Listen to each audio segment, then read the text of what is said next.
right, so now we're going to get into an exercise. It's an isometric, which means they're not lengthening short, they're just going to hold position. Really challenging exercise. We're going to do an iso row with the kettlebell. So typically, again, it would be an interval.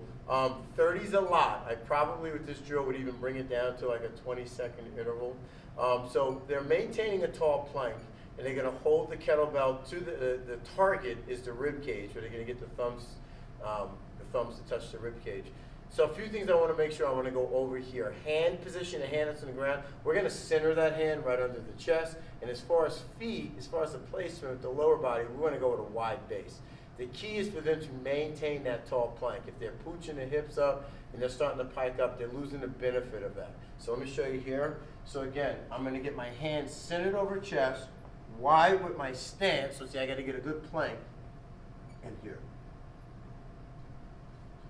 Now, as they're performing that, as a coach, what I would cue is the pressing of the hand into the ground. Create tension in the ground. Don't just like hang out and sit on the arm. I'm being aggressive, driving that down as I pull here. So it's kind of this type of force, even though you're not moving, right? As they're going, they're pulling and pushing going down.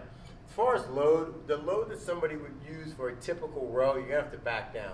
So if someone normally does a standing bent over row with a 16 kilo, do not think you can give them a 16 kilo to perform this. You're gonna have to go down to like a 12 kilo. So definitely, because the intensity of this is really challenging, there's no recovery where they can lower the load. They're just holding it up in that contracted position the whole time. Also, what you as a coach are looking for is if they're rotating the pelvis and the hips, we're gonna do our best to try to keep the hips square.